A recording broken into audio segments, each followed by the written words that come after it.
in the early days when I would read these negative reviews. Basically, they were saying, no, he shouldn't be doing that. He should be doing this. This is the right way that he should be doing it. And I was like, no, that's not the way I want to do it. That's not the story I want to tell. I don't want to tell your story. I want to tell my story. But it's curious to me that someone who has that gene gets married a lot. See, like, I never got married. So for me, it makes sense. You don't tell me what to do. I find it irreconcilable, but maybe. I understand. I do too. But I know you said in a documentary, you don't want to die alone. But don't you always die alone? Is that the one thing we always just... Can't take him with you. You can't. I mean, in India, sometimes the widow throws herself on the funeral pyre. Right. I mean, I don't think a lot in... I think I just have this uncontrollable adoration of women. All your exes like you. I mean, the fact that your first wife is a big part of the documentary says a lot. You know, we're still friends. Being friends with exes, I think, says a lot about a man. And they all seem to like you, and there's no animosity, and they have good things to say. I appreciate that, too. Yeah, oh, I'm sure you do. You should. It's and, I know the first one ended with that motorcycle crash. Well, it had been coming on for a while even before that. But, sometimes people do something subconsciously. Maybe so. I mean, I have a doctor friend. He's not an MD, but a holistic doctor, also a shrink. And he once said to me, I've seen people give themselves cancer to get out of a relationship. I wonder sometimes if I have a self-destructive tendency because, the song The Entertainer? Of course. All right, well, that came out after Piano Man was kind of a semi-hit. Piano Man was like a well-known song. Yes. And The Entertainer was kind of a commentary on how they chopped it up and they edited it in the music business, and you got to be... Another can of beans. Another can of beans. So here I was, things are going well, and it was almost as if I was saying, let me see if I can screw this up somehow. And it wasn't a good idea to release that song based on the music business response to it, because they didn't like that. That was not a popular song with them. So, he had a hit and now he's bitching about it. That's how it was received. So I always wondered about something like that. Do I have that self-destructive tendency? Well, you almost died 3 times. There was the motorcycle crash.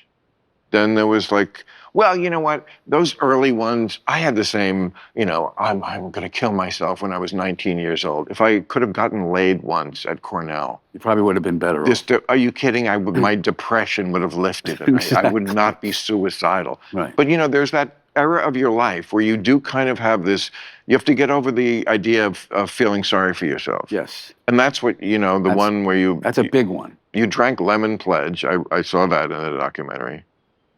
That's what they said. Yeah, it was lemon pledge. That's right. You remember that? It's hard to forget that. Lemon pledge? I mean, in your defense, lemon is a flavor. It would look tastier than bleach. There were 2 things in the closet. I said, I'll take the lemon pledge because it's lemon flavored. It'll be tastier. Wow. All I did was fart furniture polish. I polished my mom's wooden chairs. I remember that. I feel like our generation, so much more stoic. I mean, when you were playing Summer Highland Falls, the end of the chorus is always, it's either sadness or euphoria. Which, I don't know if I completely relate to that. I mean, I certainly remember sadness. Euphoria? They used to call it manic depression. And that's how I was feeling at the time. That's that age, like you said, 19 to early 20s. You got your head so far up your ass, you can't see straight. And you have to get out of yourself. You have to start empathizing with the rest of the world. You also had family stuff. I mean, that's really a big part of the first one, your father. Yeah.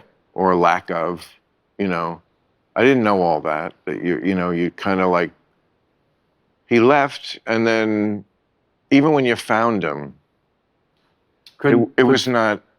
No.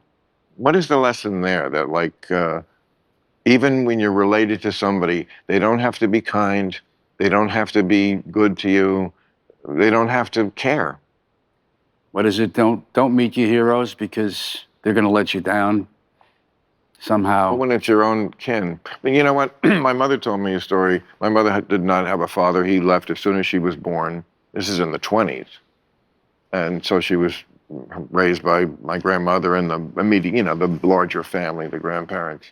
But I remember she told me she was in World War II, as both our fathers were, a nurse, and I forget how it came about, but her father, she was going to meet her father for the first time, and she was in her army uniform, and she was super excited.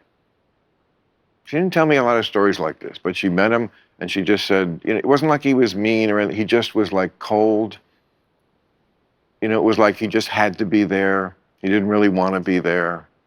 And you could tell it just was devastating. Yeah. Almost worse than if he had hit her or something. So. It's one of those things I don't know if you really ever get over.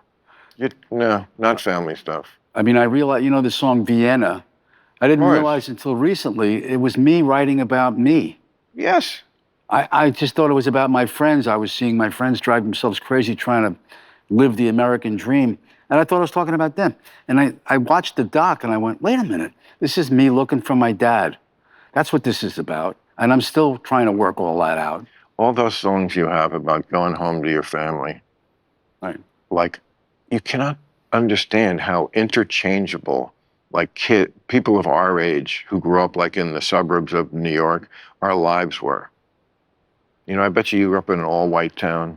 Yep, all white. So did I. Rivervale, New Jersey.